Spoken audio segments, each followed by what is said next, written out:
આકાશવાણી અમદાવાદ વડોદરા પ્રાદેશિક સમાચાર ચૈતાલી જોશી વાંચે છે.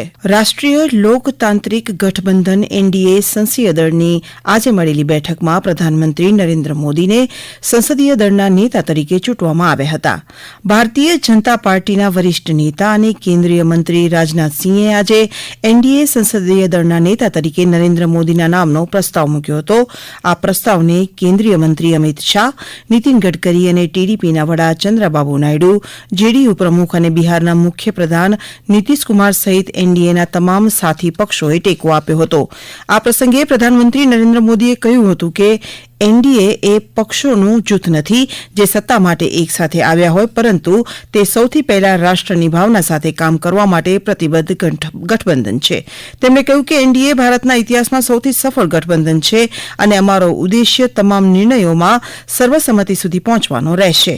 મોદીએ કહ્યું કે આજે દેશની જનતાએ 22 રાજ્યોમાં સરકાર બનાવીને એનડીએને સેવા કરવાની તક આપી છે.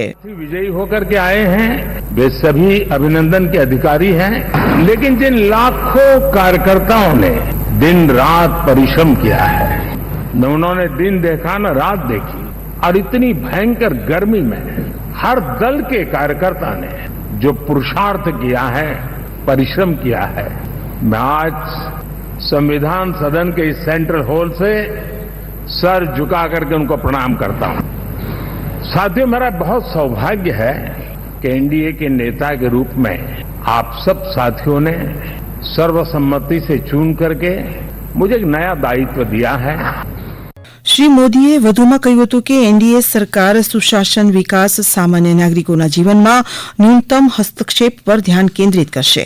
તેમણે કહ્યું કે છેલ્લા 10 વર્ષમાં એનડીએએ દેશને સફળતાની નવી ઊંચાઈ ઉપર લઈ જવાનું કામ કર્યું છે. શ્રી મોદીએ કહ્યું કે એનડીએના તમામ નેતૃત્વ સ્તંભોમાં એક સામાન્ય બાબત છે, જે સુશાસન છે. આ અગાઉ શ્રી મોદીના નામનો પ્રસ્તાવ મૂકતા રાજનાથસિંહે કહ્યું કે તેઓ આ પદ માટે સૌથી યોગ્ય વ્યક્તિ છે. તેમણે કહ્યું કે આ ગઠબંધન કોઈ મજબૂરી નથી, પરંતુ અમારી પ્રતિબદ્ધતા છે. આ પ્રસ્તાવને સમર્થન આપતા કેન્દ્રીય મંત્રી અમિત શાહે કહ્યું કે આ માત્ર એનડીએ સંસદીય દળની બેઠકમાં બેઠેલા નેતાઓની નથી, પરંતુ આ દેશના 140 કરોડ લોકોની ઈચ્છા છે. ટીડીપીના વડા ચંદ્રબાબુ નાયડુએ કહ્યું કે નરેન્દ્ર મોદીના દૂરંદેશી નેતૃત્વ હેઠળની એનડીએ સરકારે છેલ્લા 10 વર્ષમાં મહત્વપૂર્ણ પહેલ કરી છે. તેમણે કહ્યું કે દેશે નોંધપાત્ર પ્રગતિ અને પરિવર્તન જોયું છે. પ્રધાનમંત્રી મોદી પ્રત્યે સમર્થન વ્યક્ત કરતા બિહારના મુખ્યમંત્રી અને જેડીયુ પ્રમુખ નીતિશકુમારે કહ્યું કે આ એક મોટી વાત છે. આપણે બધા સાથે આવ્યા છીએ અને હવે નરેન્દ્ર મોદીના નેતૃત્વમાં આપણે બધા સાથે મળીને કામ કરીશું. આ અવસર પર ભાજપ અધ્યક્ષ જેપી નડ્ડાએ કહ્યું કે એનડીએને સતત ત્રીજા વર્ષે લોકસભા ચૂંટણીમાં બહુમતી મળી છે. તેમણે કહ્યું કે ઓડિશા અને આંધ્રપ્રદેશમાં અમને જે સફળતા મળી તે પ્રશંસનીય છે. આ સમાચાર આપ આકાશવાણીના અમદાવાદ વડોદરા કેન્દ્ર પરથી સાંભળી રહ્યા છો. આ સમાચાર આપ અમારી YouTube channel AIR news Gujarat પર પણ સાંભળી શકશો. વધુ સમાચાર આપ અમારા ટ્વિટર હેન્ડલ AIR_ABAD ને ફોલો કરી શકો છો.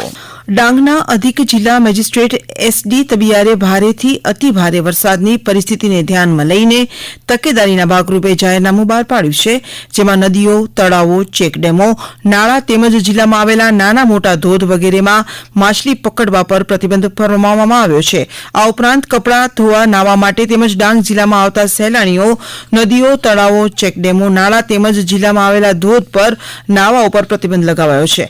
આ જાહેરનામું 7મી જૂનથી તારીખ 5મી ઓગસ્ટ સુધી અમલમાં રહેશે. ડાંગના કેશબંધ ગામમાં બળદના શિંગડાનું ઓપરેશન કરી બળદને પીડામુક્ત કરી બચાવી લેવાયો હતો.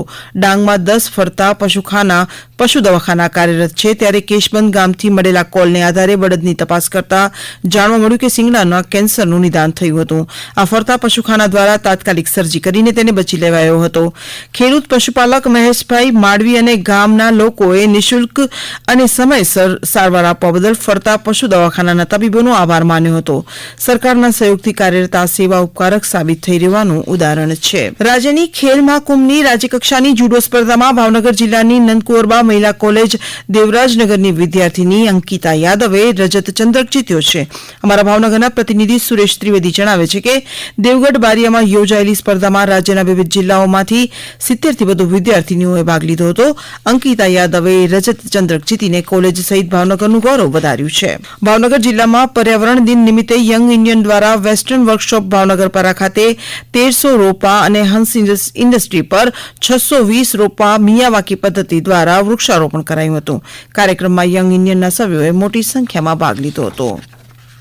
આકાશવાણીના અમદાવાદ વડોદરા કેન્દ્ર પરથી પ્રાદેશિક સમાચાર પૂરા થયા.